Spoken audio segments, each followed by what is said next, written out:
Warm greetings. Welcome to today's session of Monday Munching and Musing with Women for Water. This session is conducted with the support of Water Resource Council of the Women's Indian Chamber of Commerce and Industry and in collaboration with W4W Foundation and media partner Counterview. My name is Anirudh Mukherjee and I've recently joined the W4W Foundation as a junior research fellow. I'm joined by Anubhuti Shekhar, who is a youth council member of the WICCI Water Resource Council and a fellow for W4W Foundation. Actually, she has been conducting the Monday sessions, so I really feel privileged to conduct this session with her. I'm also joined by Dr. Mansi Balbhargav, who is currently holding the position of National President of WICCI Water Resource Council and is also the founder, director of W4W Foundation. Today in this session, we are here to listen and know more about Monica Tewari, Megha Gupta, and Jasmine Kaur. I would please request you all to introduce yourself one by one. We may start with Monica, followed by Megha and Jasmine. We would be following the same sequence at the time of the question and answer. Welcome to Monday Munching sessions, all of you. We are excited to have you in our session and eager to hear from you. Thank you so much, Anirudh, for such a warm welcome. My name is Monica Tewari, and I am a sustainable architect and a full-time researcher in W4W Foundation. Currently, I'm also working as a teaching associate at CEPT University in the Faculty of Planning, the Urban Transformation. Thank you. Should I also relate this with the water journey? Means how I got Monica, into this water domain and everything. Should I start that also? we will come up with that question later. Just let's start with the bios. Yeah. Okay. Hi everyone, and thank you for inviting me. So my name is Megha Gupta. I have been associated with the water field for I think now 6 years. I'm an architect and urban designer. My journey started while I was doing my master's in urban designing, and it's a very interesting thing. I find that when I was doing my studies, actually, that's when the current government of India had actually launched the river linking project, and that intrigued my attention to a lot of things, because we were studying while we were studying about the city planning, we used to refer to the archive plans of the city, and we used to find that there used to be a lot of lakes, ponds, streams, which eventually, like on the site, would not be seen. So that's when I got intrigued in understanding how the water flows in the cities and how the human actions actually affecting the water. So I have been trying to get myself more educated in the water field through various ways. I have been associated with W4W Foundation for some years.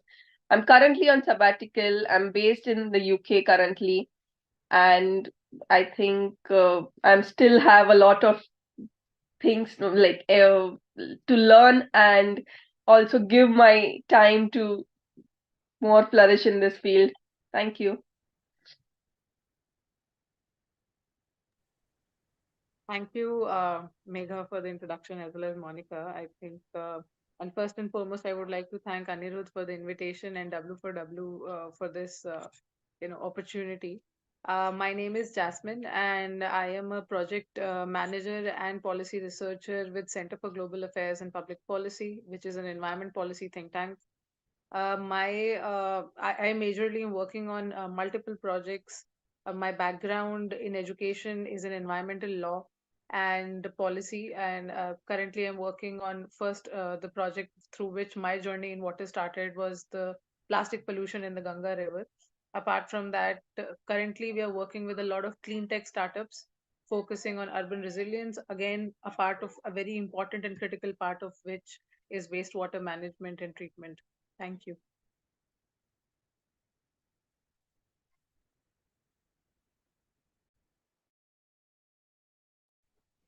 Okay. Let me start And thank you very much, of course, for giving your introduction and for the wonderful bio. So let me start with the first question. See, I am currently doing my MBA, and I have, recently joined this foundation. So, how do you associate your career with, water endeavors? How did you realize you belong here? Um, so basically, I'll just relate everything, the journey of water, to the incidents. So there are many incidents that pave the way towards the domain water, which I have chosen. So starting from the childhood, it was like during my summer vacation. I was like maybe 6 or 7 years of age, and we had a summer project of water pollution. So I remember very vividly that I visited my village, and there was a tap, and the fixture, it was dripping. So what my aunt did, she took a piece of cloth and just she fixed it. So the first impression of water to me, she fixed it, but to me it was like that she has, in the process of saving water, she has just polluted it because she used that cloth, and now the water is flowing through it. So that's what I wrote in my project, and I remember that there were people talking about it. So that was the first impression. Like in the process of saving water, we should not pollute the water. Now, after my bachelor's, when I got into my master's in the sustainable architecture, like from Central University of Rajasthan, there was a course that water and water resource management, and it was instructed by Dr. Mansibal Bhargav herself. So there were two exercises that I remember and that had impacted me mostly. So one was lake rejuvenation, and the other was roof harvesting system. So the lake rejuvenation, it was, I took the site from Gorakhpur, a Ramsar site, Ramgarh Lake. And the other, that roof harvesting system, it was, I chose the the exercise from Africans. They were the refugees and how they conserve water. So there were parallel two incidents that were going on. So one was like people from Africa, they had no access to the water, so they used the tarpaulin sheets to conserve the water. And on the other hand, there was the rejuvenation of a large lake that we had. There was rejuvenation going on, and which also resulted in soil erosion, then eutrophication, then liquefaction, and other things. So those two incidents, like people who do not have water and what they are doing with it, and people who have water and what they are doing with it. So that was the incident that made me realize that water is the area of interest that I have to be in. And so I approached her, and since then I'm working as a researcher in W4W Foundation. So that's how the journey, took the shape. Thank you.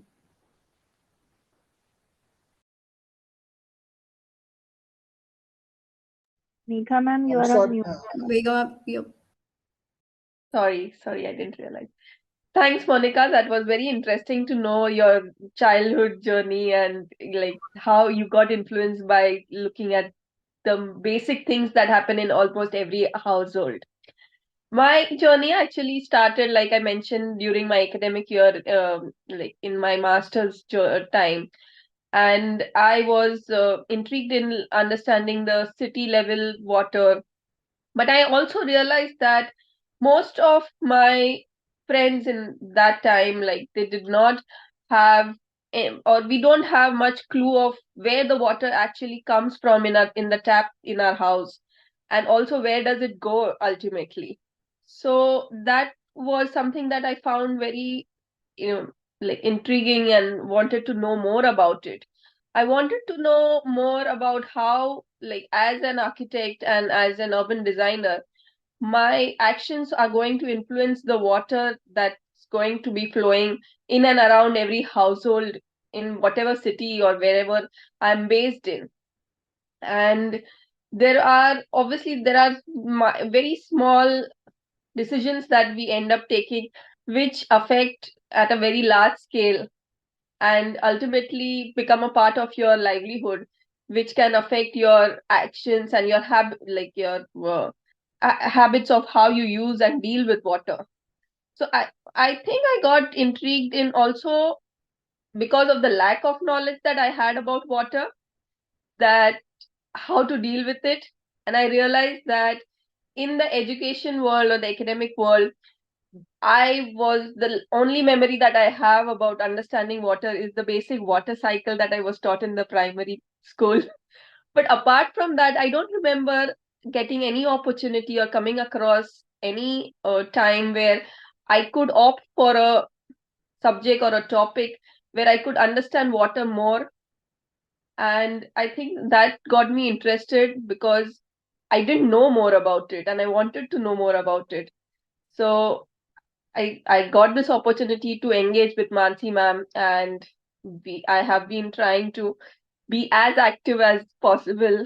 Then being a part of WICCI, obviously meeting so many other women people, leaders who are working in this field helps me understand the problems and the opportunities in the water field. So I think that's the major driving force and my journey that's going on still with water field. Thank you. Very interesting to learn from both of them. I think they're more experienced than me when it comes to working in the water sector. My journey is just started.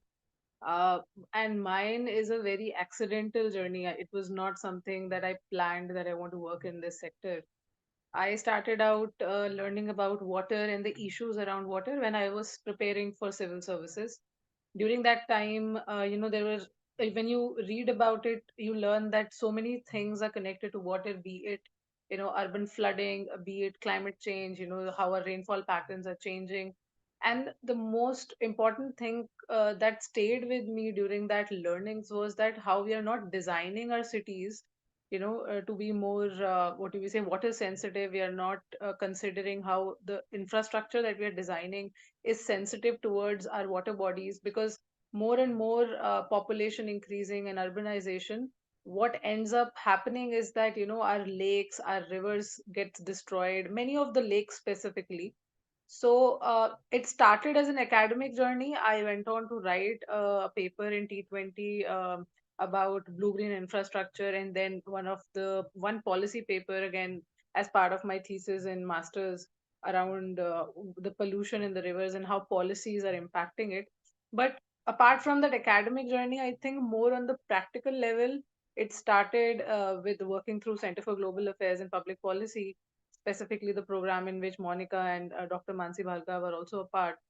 We started working on understanding the pollution in the Ganga River and visited on the sites, understood how it is, how the culture around consumption of plastics is affecting the river.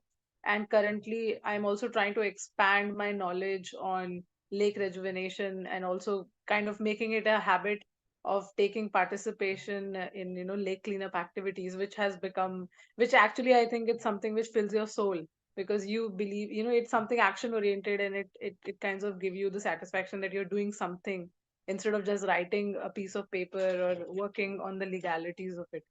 So yes, I would say that's the journey so far, and I think we will take it forward.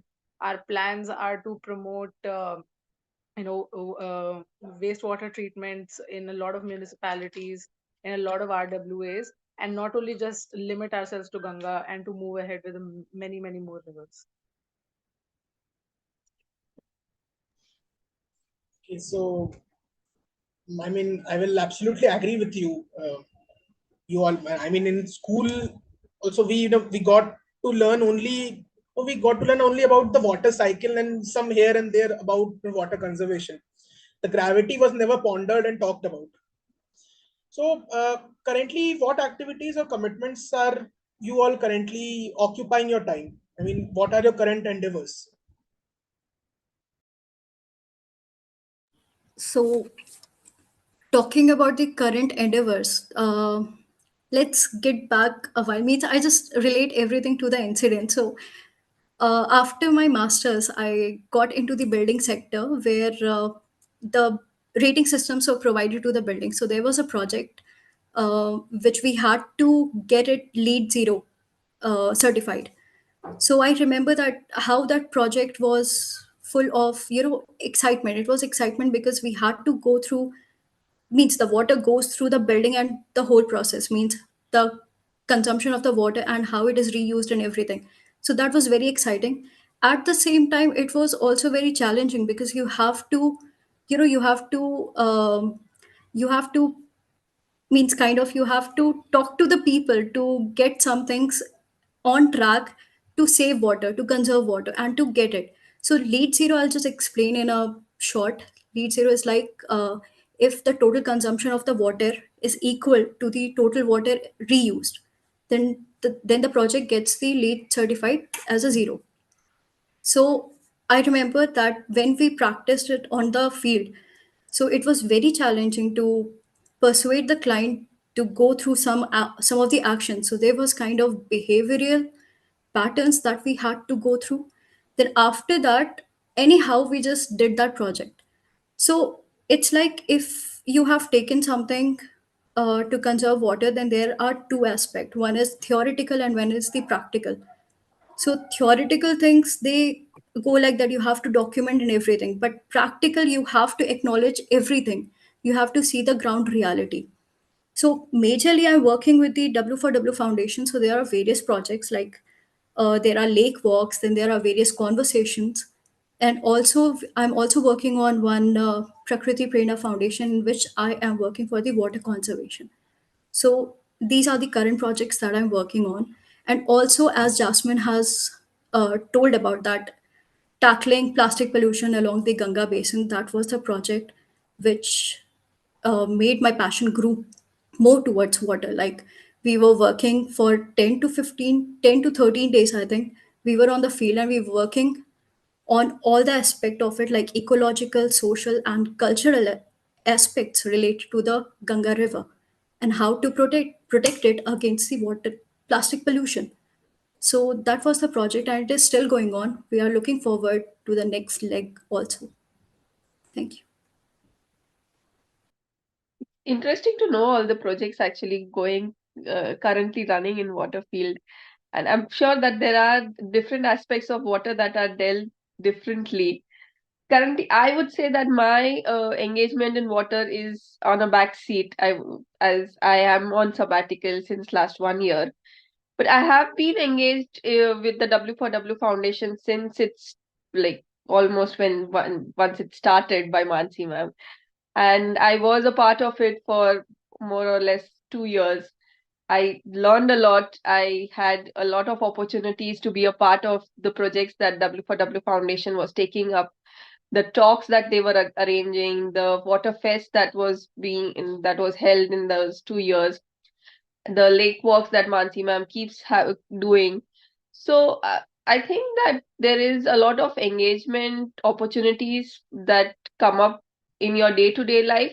It's just that one needs to be willing to get through it. Currently, I have a toddler in my house, and I'm keen to start making sense to him that water is a very important aspect in our life, and the wastage and how it actually plays a role in our life day-to-day activities. I so I used to, before that, like once I went on sabbatical, in my local areas there are small streams, and like they call it dudes here, and they have these Sunday cleanup drives around that area. So I used to be try and volunteer for them as much as I could. I'm hoping that once I get back in the field, I'll be able to engage more and write more papers that I used to do with Mansi ma'am, and be more a part of the active discussion panels and conferences that come across in this field. Thank you. May I just add here, Anirudh, a little bit before Jasmine gets into. Sorry, Jasmine, I'm just barging in, and sorry, Anirudh, because I must mention here because it is Megha. She is with us from day one of the foundation and work, and trust me, for nearly 2 years, we could not have done so much without presence of Megha. So I must acknowledge that here. And she's also my master's thesis student, huh? So that is when we started knowing each other. So I have deep respect and love for her because of the dedication with no questions asked. She has really managed the foundation for 2 years, nearly 2 years. And I still actually rely on her when I'm in deep stress. So if there is one person I have to fall back, it's Megha. Even if I want to laugh, I will say, Megha, I need time to really laugh it out with you. So I need to put this on record. Thank you, Anirudh. Over to you. And Jasmine, sorry. Yeah. Right. So talking about the current projects, I would say that some of my projects are directly dealing with water, but some of them go on to add to it indirectly.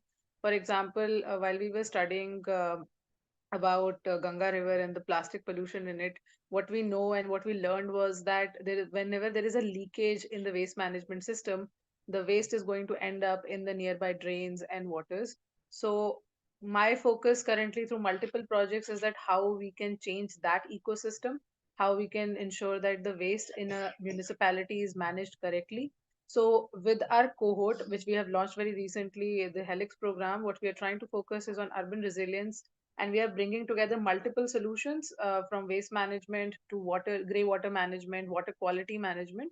We are clubbing it together and taking to a corporation or to a RWA, so that things could be channelized better and it does not end up in the river. So that is an indirect program that is going on.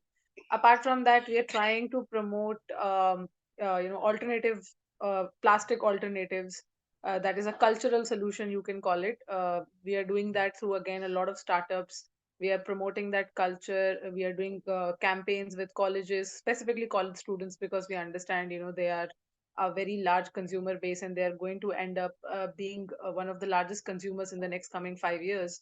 So those are the campaigns that we are running, and as part of that campaign, we are also thinking of creating zero waste campuses, in which we will be doing audits of how they are managing their waste, their water, as well as their energy, and we would be plugging in solutions for that.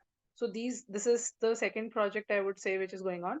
And lastly, since Ganga has been mentioned, we are also planning for the next stage of it, which we are thinking to do it in Kanpur, as in more conversations are going around it. And whenever that materializes, I think everybody else at W4W and the people who are part of the Ganga project would know. So I am doing the back channeling for that right now. Let's see that it materializes soon. Thank you. Thank you, everyone. And I would like, I would love to thank Megha also, and also congratulate her. Uh, Moving forward, over time, what tasks have been enjoyable and fulfilling, and also what type of work has been challenging for you guys. And while you tell me about it, please give me a glimpse into what a usual work day is like for you all. As I had mentioned before, like how how is the working environment is. So like if I had a project a while ago in when I was in the building sector, so there was the challenges that I faced was like behavioral pattern. So it was very challenging to convince people that you have to follow these things so that you can be certified in such a way, because they are very rigid about like they have a resistance towards like organization or something like that. So that becomes quite difficult. But while working with the W4W Foundation, it's like full of opportunities. It's like a connection. It's like networking with different people. And if you're in the organization, you know that you have like minded people all around. So if there was something that was in my brain that brought me to this organization, then I see other people's also, they're also there, and who have different approach towards what and how they are going to be there in this particular organization, and they are there to bring it to the further. So right now the working environment is very nice because I'm also working as a teaching associate at CEPT University, so it is very smooth, and as a researcher in the W4W Foundation, so it is full of opportunities, and you get to learn a lot. At every step you get to learn a lot. So right now it is very smooth. No, not such challenging because I have Megha ma'am and Mansi ma'am as a back support. Means I know I can rely on them and I can ask them for simple guidance to some of the things that I just fall apart. So thank you. Anirudh, I want to just step in here to say that she has actually gotten into Megha's shoes. So now she's handling all the background work, which W4W takes up. So thanks, Monica, for it. Over Thank to you, you, ma'am. Anirudh. But similar to Mansi ma'am, if I also feel like that I'm not managing it properly, then I also ask Megha ma'am back that ma'am, what has to be done? So she's like the back support. Thank you. I'll just take this opportunity to expand on what Monica and Mansi ma'am have said, that it's one of the question that Anirudh you asked is about how, like, what inspires you and what makes you feel like satisfied when working in water field. I think this itself inspires me personally. Like, if you see a change that you can bring about or help someone and facilitate someone to work more in the water field, I feel more satisfied, and I it's quite enjoyable for myself to see that, you know, the youth are taking up more tasks in water field. They are getting more awareness, and they're talking more about water into day-to-day life. Because, like Mansi ma'am keeps saying, that for conservation, conversation is important about water. So it's one of the basic things that inspires me. As far as challenging goes, I think I can remember one aspect that I had faced while doing one of the studies in one of the in lakes in the rural India, in Rajasthan. I think the more challenging thing that comes across is the access to data, actually, because there is a lot of data, there is a lot of knowledge in the field, and there exist people who know more about the water system in that region. But to get uh, collaborative information together and to get your access to it and to make sense about that data is something that I find in every my like project, that it's always a struggle to, like, put all those data in the place where it can be actually used. There are systems which are there to help us to make the water problems resolve, and there are information that is there, but there is a gap between understanding the information and implementing the solutions. So I feel that that is one opportunity where obviously people like me and Monica and other youth can actually venture into, and that something that I look forward to engage myself also in the future. Thank you. Thank you, Megha. So, I think the question that you asked was regarding what's a typical day that looks like, and that reminded me, of one more project that we are doing, and I'll come down to it. But for me, I think the work environment is really amazing. The people that I work with, they're very cooperative, despite being 20 years senior to me. I think never they have made me realize that, in any way, my opinions don't matter, or I can't put forth what comes to my mind. So work environment, I would say, is really good. And in terms of how a typical day looks like, I don't think every day in any way looks the same. Specifically for me, being a project manager, there are days when you basically, don't have anything to do, because no stakeholder is kind of responding, or they're not available. Or there are other days where you might have to work for 12 hours a day, because you're going to, organize an event around sustainability, or going to, do a conference or a consultation. And the best days, I would say, are the ones where we do ground visits to learn about, the reality of the sector. And that reminds me that, we very soon going to do a ground visit in informal e-waste hotspots in Delhi. And so there's a water connection that I would like to mention there, that, when we went down to some of the hotspots, what we saw was that a lot of hazardous substances were ending up in the drainages of that particular area. And interestingly, there has been no study around how the drainages, of that particular hotspots. If I have to mention, Delhi has about 6 to 7 e-waste hotspots, but there is no study around how the water quality in those hotspots is getting affected because of, the informal recycling which is happening in and around Delhi. So that's something that again we would like to pick up and would like to work upon when we talk about water and challenges associated with it. So yes, that's what I would say is like a day-to-day activity looks like in the sector. Thank you. May I add one more point? It's like however the days goes, it's like sometimes you have to really work hard and then you are multitasking with major projects that you are there. Then also some are projects that you're freelancing. So there are days that are loaded, completely loaded. But when you look at the cause, that why are you in this thing and why are you doing this, so that keeps you motivated, and then you don't feel like that it's the bad day or it's the good day. It's just like a day. So that's the thing. Thank you. Thank you, everyone. So my next question would be, how do you navigate the balance between your career and personal life? I mean, have you ever encountered some situation where there was some kind of compromise, both in your personal and professional spheres? I would like to pass this question to Megha ma'am first, and after that I can answer. Maybe I need some insight to it. So, ma'am, please, can you? Well, I don't think I'm a good example in it because, like I mentioned earlier, that I am currently on sabbatical. I am not very active on the water sector right now, but I try to be as helpful as I can be with my like with the schedule that I have currently. And I think when it comes to struggle, I never actually faced much of a struggle while I was active in the field. The struggle is just that, like, you have to find that motivation in yourself to get to the root cause of whatever you want to know.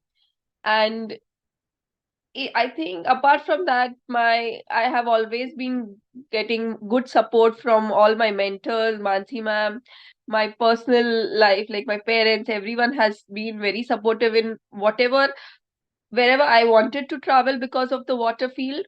So if I wanted to go on a field trip or I was not a part of a social engagement because I had a lake walk to attend or something like that, I always got thankfully I got that help from them and support from them. So I don't think I have faced any difficulty as such in achieving what I wanted to, what little I have achieved in the water field.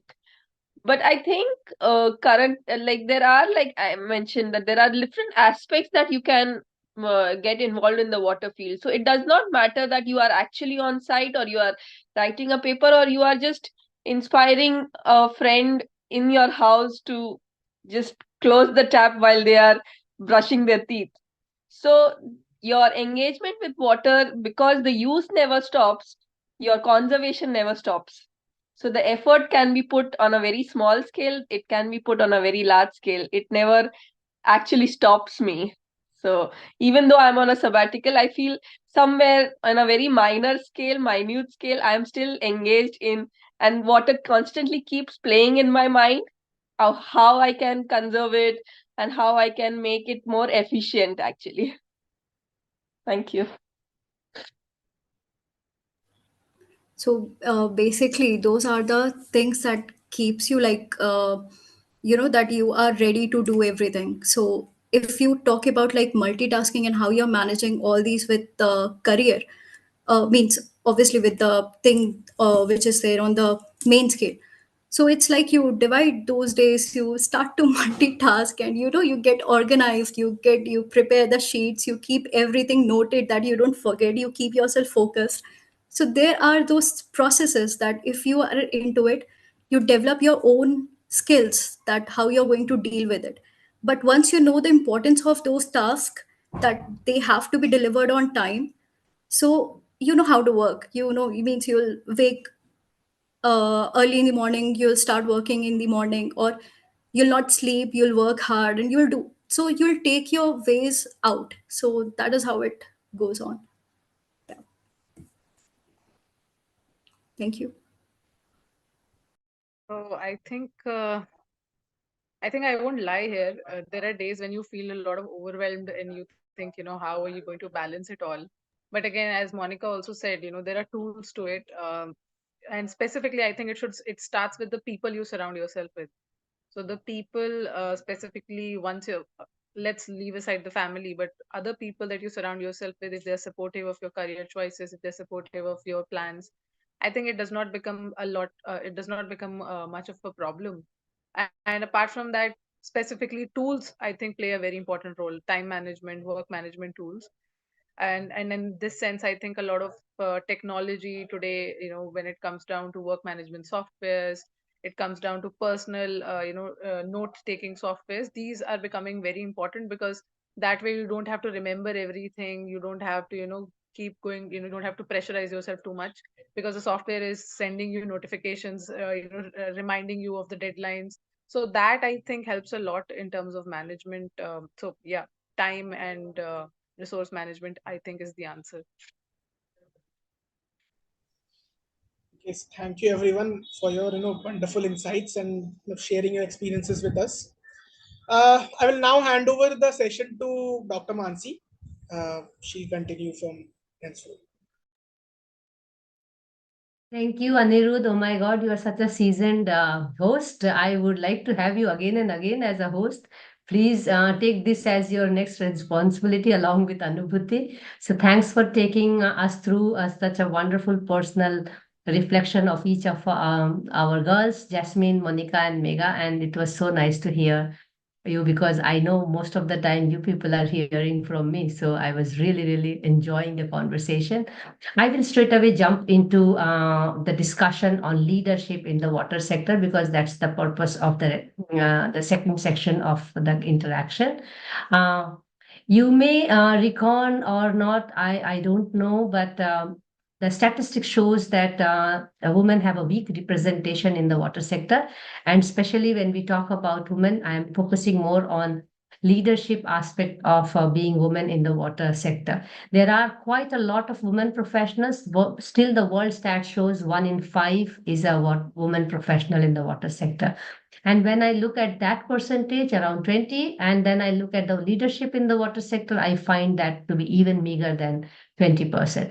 So I would like to understand from you, even if you have a short journey in the water sector, what may be the reason? It's not only water, actually, most of the STEM sector, as well as political leadership, as well as other leaderships, we find women representation very undervalued and underrepresented.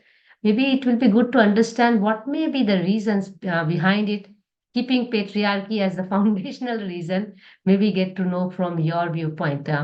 Yes, and we go with the same sequence of conversation, or maybe we can reverse it if you are fine with it.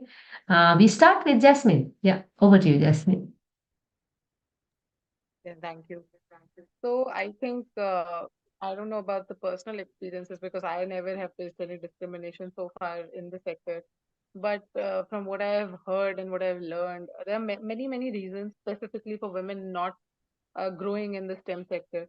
So one very interesting statistic that comes about is that the number of enrollment of women in STEM has actually increased. And interestingly, the number of females which are doing, post graduation has increased in India, and it is in some places higher than men. But at the end of it, they don't end up, having jobs. They don't end up, Yeah. working in the sector. So, which is a very problematic thing, and I think majority of the reasons that come out are because so specifically, one major reason which comes out is marriage, and obviously, patriarchy. That after you do your graduation and post graduation, you reach a certain age when according to society, you have to get married and you have to settle down in life. And because of that factor, and because after marriage, a lot of the decisions are not individual decisions; they are being taken, combinedly by the family. So you basically are being told what profession, and how many working hours, or what amount of hours you can work. So that kind of, I would say, lack of independence on those decisions is one major factor when women are not going out and working. Secondly, today women also themselves are preferring to work in a hybrid mode. So more of the job opportunities which are allowing you to work from home, which give you more space that is being preferred by women, because very interestingly it was seen that as soon as the hybrid mode was ended by a lot of IT companies, there were many women who kind of resigned from their jobs because they thought, working from home was helping them in balancing their household responsibilities and their jobs, which is again the third big reason that household responsibilities is, as per societal norms, the responsibility just for women and not to be shared between both the partners, which is becoming a major reason where women get what we called in, I think the ones who have studied social sciences called is the double burden theory, where they have to manage the household as well as the job. So they prefer to do one over the other. And I think one major, which from personal interaction, what I have come out as one major reason is that a lot of women are told that if you're earning less, if your income is around 20-30,000 a month, which is the starting salary for a lot of professionals, then it is not worth going out in the field and putting your money and putting your energies there, because that's something that your husband can manage for you, and you don't have to. So instead, why don't you focus on taking care of the elderly and managing the household? So that's a reason that has come out from personal interaction so far. I think these are some of the reasons which I think are majorly taking back the women and not allowing them to work in the work. And I think one more reason which I think applies to whole of the country is that there is a skill gap. So one is that you might be very good academically, but when it comes down to working on the field, people are not skilled enough, and specifically women are not being trained in that manner. So they're comfortable working on the ground, and because of that skill gap, it is leading to a lack of confidence in the women themselves, and they're not taking that step again to go out and work. And lastly, I would like to add is something which I think one of our co-speakers is going through, and I hope that she gets out of it very nicely, is that a lot of women, after motherhood also stop working in the sector because they believe that their responsibilities get divided, and so they're not able to get back after even a 1 year or 2 year break from the career. They're not able to get back into the sector and work on the ground. So these are, I think, some of the major reasons why we see less of women working. Thank you. Thank you. Could I continue with that? Yes, please. She left it with you with a very important point, which is your domain here. Actually. So I would say that definitely this has been a setback I see it as a setback that I am taking a break from the water field, because I had just started my journey in the 6 years back, and I just got a hold of it. I was started to enjoy it, and then I had to take a break from it. But I don't see myself get like sitting behind for a long time. So I am still looking forward to getting back, and hopefully I'll be able to do as much as I was doing and more. But I also feel that one of the aspect that affects the motivation for getting back after a sabbatical or any other personal break is that you don't get the same level of opportunity, or you don't actually end up with the same level of exposure that you were working with, and you feel that like your colleagues and everyone has like two step forward to you, and people feel that, oh, you are still like, you still have to catch up. So then like women find it very difficult, because obviously they have the personal responsibilities, at the same time they are trying to cope up with the uh, gap that they had, and they are trying to catch up with their colleagues or their like the current whatever affairs that are going, which becomes more difficult. And I feel that if there is a a mentorship program or like a platform where like somebody who has taken a break and wants to get back, and can some senior person can guide that lady female in worker to like get the correct path forward, it will be more motivational. It also affects psychologically to a lot of women that okay, you have someone to fall back if you don't have, like, enough information, or if you need help. So I think that is also lacking.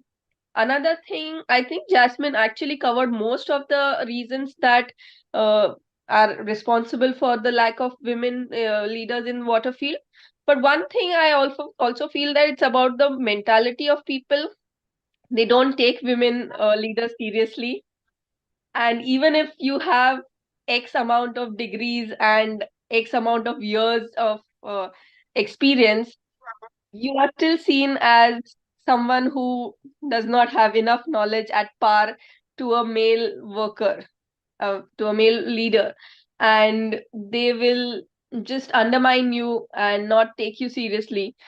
Maybe they will respect you on your face because of your position, but they might not act on your suggestions, they might not take your recommendations seriously, and that obviously has a drawback on the uh, like inputs. Then when you give, when you see that it's not being taken seriously, you feel demotivated, and you might feel that you might put the effort somewhere else where it's more at, like, you see more changes and more effect. So I think that is something that needs a root cause, or a deep sense of change from our in our society. And I think other reasons that Jasmine counted, if all put together, even if you get a change in one or two reasons, there can be a lot of women who will actually be a part of this field then. Thank you. Thank you. Thank you, Monica. Adding to both, as already told, um, I would like to emphasize more on the participation of women. So I'll just share one thing. Like when I was teaching, like as an associate, so there was a task they had to come up with a master plan. So majority of the students who thought of retaining a stream into the site, the majority were women. So they have that sensitive and compassionate touch towards them. So they can think to that level that if there is a stream and despite it is dry, they know that they have to save it.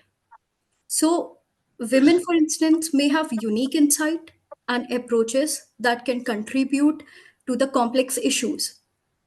So I feel that we need to recognize those qualities, those leadership attributes, and we need to the combination of skills, as Jasmine told, that the skill set is very important for them to come forward. Like when I used to practice in the that building sector, so whenever I told something about that they should do this or they should do that, so those people were like, she's not that technical and we should not listen to her. So they used to cross check with my seniors.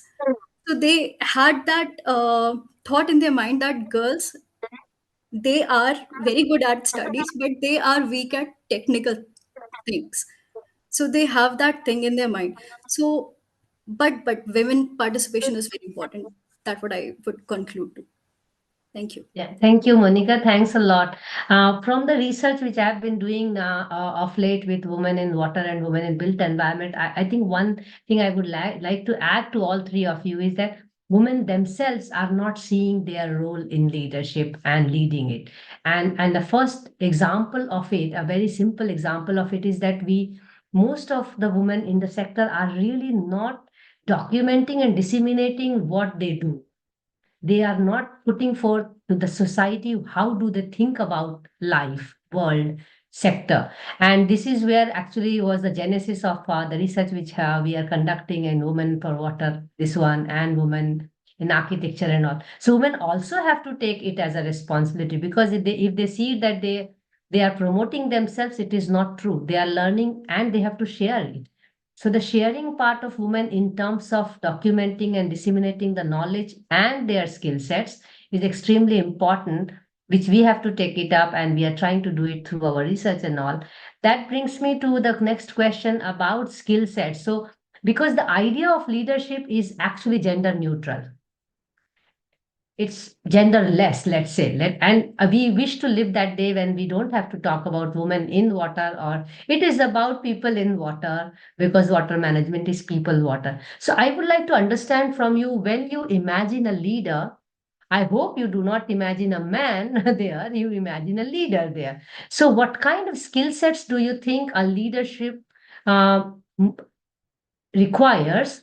And maybe you can give it through some examples, or some person, but some basic tangible skill sets, some, soft skill sets, which makes you feel that this person has leadership quality, or this person is a good leader. And I'm just talking about it, keeping leadership as a very gender neutral concept. Yes, over to you. So I think my beginning in this sector actually began with a women leader, and I'm very grateful for that. I think I entered the sector through ISC, and it was being led by Megha, and she's working on multiple projects from energy to textiles. I think her approach has been very different. Before applying to the sector, I have, interviewed in a lot of places and met a lot of people. But what I saw a difference in approach was that she did not care about, what university I have studied in, what certifications I've got. What she cared about was the quality of my work, and, what I can deliver. So she was ready to take the chance and ready to give, give you the responsibility just based upon how I won't say the first impression, but yes, how you have approached the assignment that she has given. So that was one difference that I saw, that the mentality itself was very different. And uh, and, and a lot of I think when you talk about the skill set, what do you see in a leader? I think first, I think, is the communication. A leader, it's very important that they're able to communicate what exactly is they want that we deliver, or what exactly is the project goal, what exactly are we trying to achieve, because a lot of leaders are not able to do that. They will just tell you, okay, this is the thing, you have to achieve it. They will not communicate with you, okay, what are the refinements, what are the nitty gritties of it. And at the end, what happens is that you end up doing something else which is not matching their vision. So they are not very cooperative or not very happy about it. So I think communication is a very important skill set. Secondly, being democratic, involving everybody in decision making, listening to the opinions of everyone. That's a very important skill set of a leader. And lastly, a helping nature is, I think, one very important skill set. If you think that people, your juniors are not, they're not very good at a certain skill, you should be open to training them. You should be open to, referring them to the seniors. So that is something I think very important for a leader, is that they just don't expect कि इसको सब कुछ आता होगा. They also go ahead and try to train you and teach you. So I think these are some very important skills that a leader should have. Thank you. Very well said by Jasmine, actually. The leader, I see a leader who will continuously motivate me and keep my motivation alive. And I feel that that is something that is needed, even no matter what your academic skills are, or where, if you come actually from a water field or from other field, but someone who can keep your intrigueness, and if can help you learn more in your field of interest, is someone for me as a leader.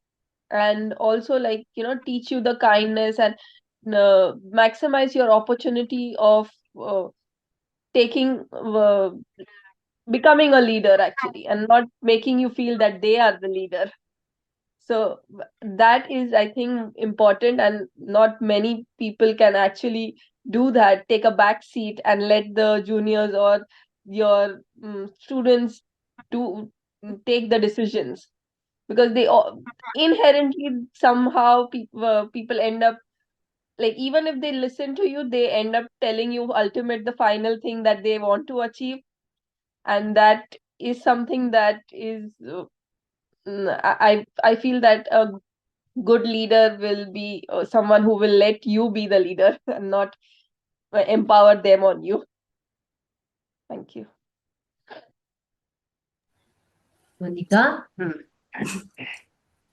So they have told the most of the things, but I'm connected with various leaders, women leaders. So I would like to means sum it up, means whatever qualities I've seen in them and whatever quality I see in myself. I think those are the leadership qualities. So talking about, like, the most important thing is communication skill. So if you are working in a group or in a organization and you have to flaunt your leadership qualities, then the first thing that you should have is the communication skill, so that it creates a environment of easygoing, means everybody is acquainted with whatever is going on in the people's mind. So communication skill is very important. The second is the work delegation. So the leader should know that what work should be delegated to what person and how they are going to do it. So that creates a kind of comfort. There should be a comfort within the group. So delegation is very important. And yeah, the learning, he or she should make sure that everybody is learning, and it's going on, means she's interested or she is into it and she's doing it. So those are the qualities I think a leader should have. Thank you. We all have to work towards it, to see ourselves in future as leaders. So thanks a lot. That brings me to a very practical question about the role of platforms and networks, because we have certain interest areas. We look for like-minded people, and then we have professional bodies where we can align ourselves with, where we can talk about it, where we can share our work. And I know you all are part of the Wiki Water Resource Council, and I'm sure you are part of other such platforms and networks. So I just need to find out if Anubhuti Shekhar is available to take these questions from here on, and then I can take the back seat. Anubhuti, will you take the questions from here on? Yeah. Yeah. Thank Okay. you Thank so you much. so much. And yeah, thanks, girls. And I'll see how things go from here. I'm listening at the background. Thank you so much for this candid conversation. Over to you, Anubhuti. Thank you so much, Dr. Mansi and Anirudh, for asking those wonderful questions. It's always great to have people of your age, because usually all the sessions that I do are mostly from the people who have more experience in the field of water. So it's always good to learn from the people who are early in this field. My last question, which actually has two parts in it, is related to the youth. So, any message that you would like to share to the young professionals who are entering the water profession? This is the first part. And the second part is any message that you would like to share to the youth to engender the water sector?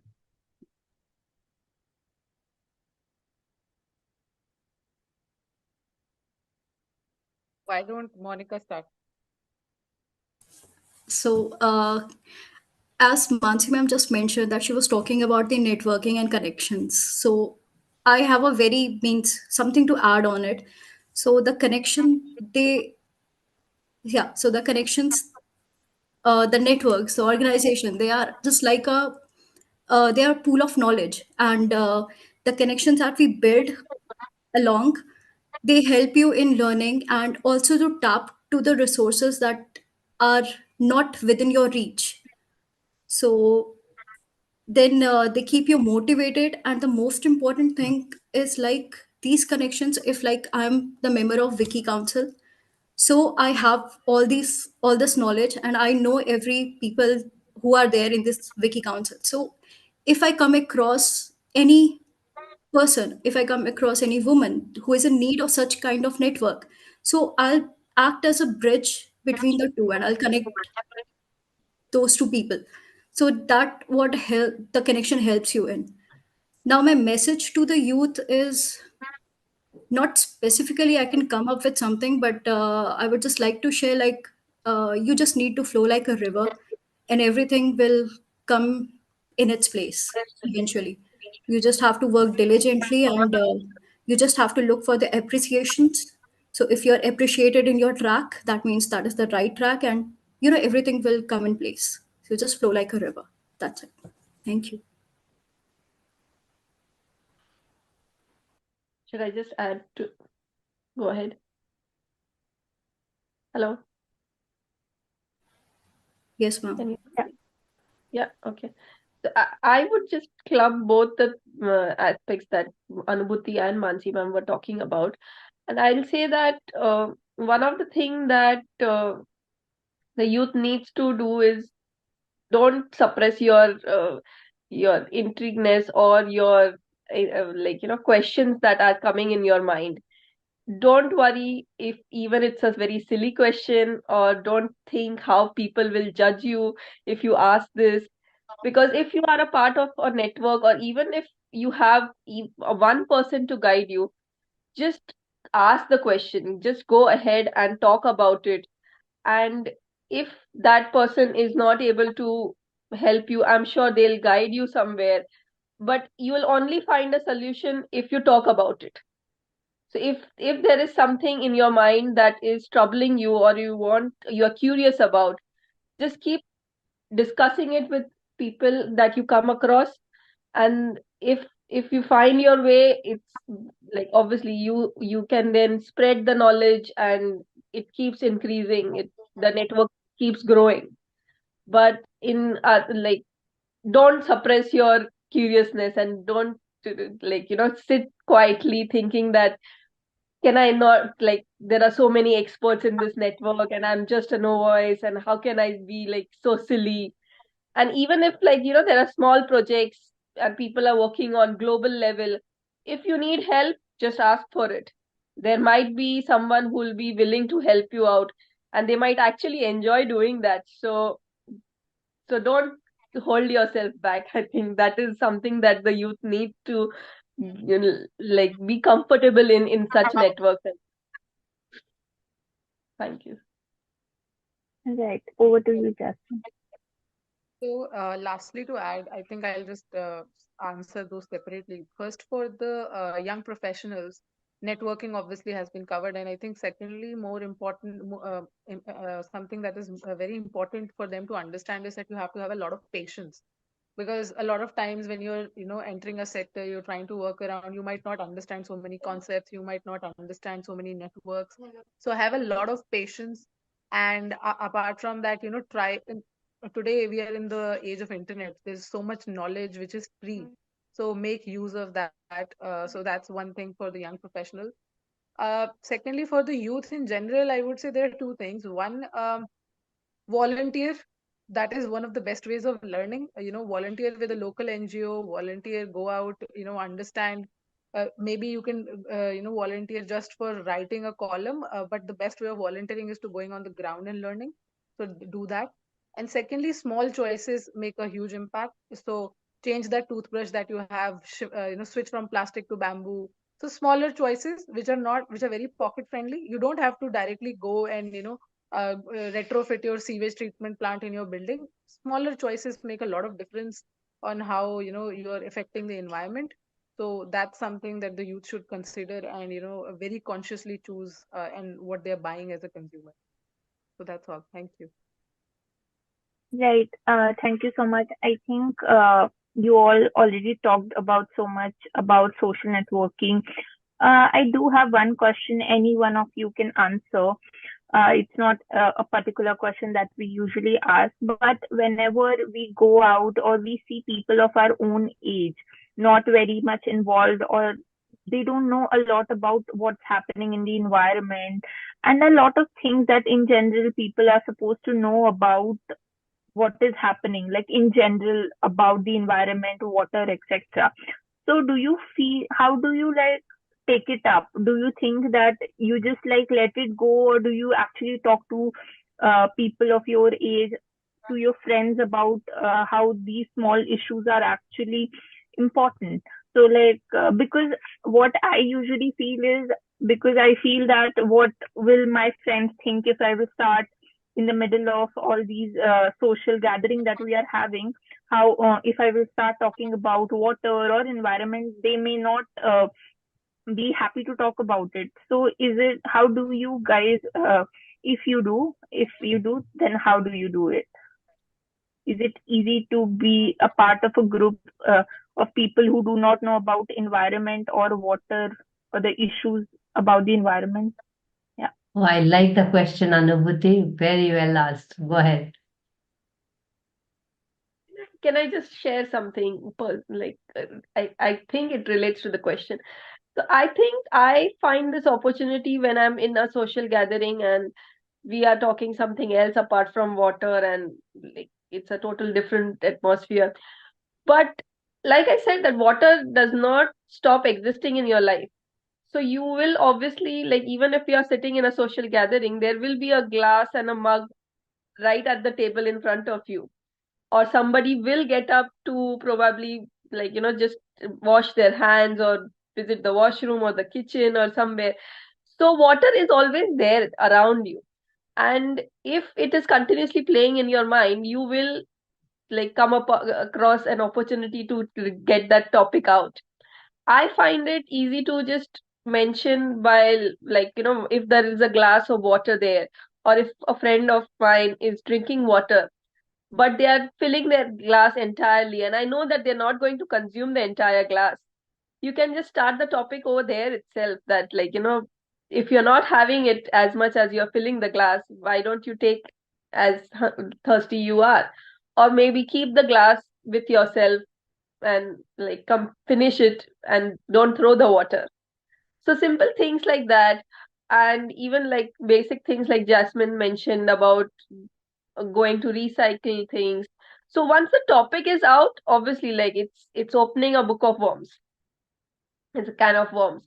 So then you can keep going and you can judge, like, you can see how interested or disinterested people are in it.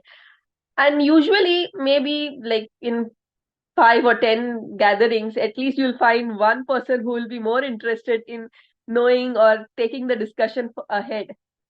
And if you find that, then I think then your effort is worth it. So like I mentioned, that don't stop it, because if you don't see a reaction from others, maybe they are not still that aware, or they are not still that bothered by it. But don't hold yourself behind because of it. So if it fails one time, maybe the second time keep trying, but keep trying. That's it. Right. Thank you so much, Megha ma'am. I think you have very rightly pointed out. So usually, whenever I go out with my friends, one thing that I have recently started noticing is whenever I tell them that I'm working on Ganga related project, or because I'm recently working on this project, I hope I'm audible. You are. Yeah. Okay.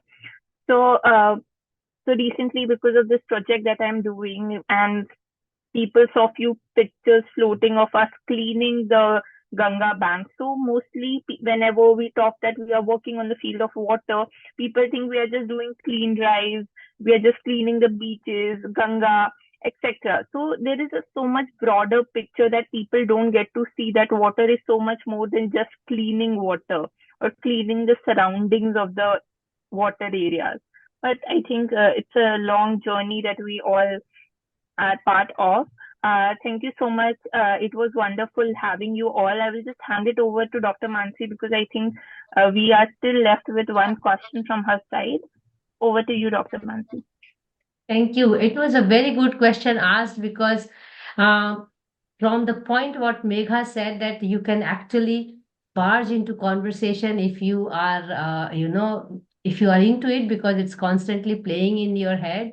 And I can see myself over now 30 years, and I have almost reached a stage of OCD. So I mean, the moment people see me, they know that I'm going to say something about water. So I will not recommend people to reach that stage, because people have started seeing me as almost half mad. But yes, I mean, you can always engage into these conversations. You can even actually start talking about water even from war to even if with the stomach ache, you can bring the water conversation. And that's what I do in my classes. And I would like to ask you about the network and understand from you, because we want to expand this work of Monday further to do more things on leadership and all. So I will resume the question here. Because you people join some networks and platforms and volunteers, I'm sure there is some expectations from it. And Monica was also giving some insights about how you connect with people and learn and connect others as well. But I would still like to know specifically your reason for joining some networks, and it's not limited to Wiki Water Resource Council. And yes, if you can tell us, it will be nice so that we can start designing some things for the council, and what you can offer to these kind of platforms, and how you think you can actually contribute. Both ways, what you expect and what you can offer. Maybe we go Jasmine, Megha, and Monica that way. Yeah, over to you. In terms of expectations, obviously networking and learning from people who have worked in the sector. So having a profile of researchers handy, somewhere at some place where we know, okay, this person has this experience and they are well versed with this kind of projects. So if that profiles are handy, so that would be really helpful. Secondly, going forward, not in the present moment and not thinking about myself, I think something which is there to upskill women in the sector, also so that they can, after a sabbatical or after taking a career break, they can re-enter the sector. Or even people who want to do a career change, somebody who's working maybe in other areas of some other SDG goals, but want to shift to water. So how can we kind of facilitate that transition? We should maybe work on that kind of skilling aspect. So this is something I think is my expectation from the council, and what I can contribute is obviously in terms of mentoring, in terms of helping out my colleagues, in terms of telling them about the opportunities that exist, and wherever possible, including them in what work I'm doing. So that's something that I can contribute. Wonderful. Jasmine, I'm already imagining you, going from colleges to colleges and organizations and institutions, because you're already doing it. Maybe take time out of 5-10 minutes and start talking about how important it is for youth to engage in the water sector. I mean, from your large conversations and gatherings which you have. Thank you so much, Megha. Yeah. This is also the last question, by the way, for today. Yeah, go ahead. I had got this opportunity of being a part of few networks when I moved back in the UK. So one of the network was the mentoring network that I mentioned, where I personally had someone who was helping me understand the field in this country, and to understand like what I need to do, what certification I need, or what skills I need in this place to get my whole feet in the field of architecture or water sector. So I feel that opportunity has helped me understand and bridge the gap quick quickly, rather than me figuring it out and taking my own sweet time in, and maybe I would have got it wrong.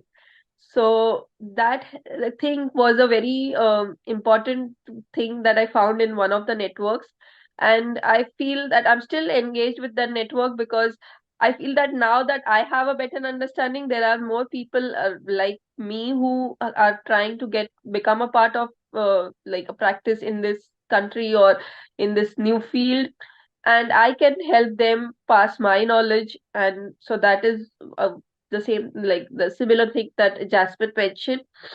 Another thing that I feel one of the network that I'm engaged is uh, they they sort of are dealing with the school children.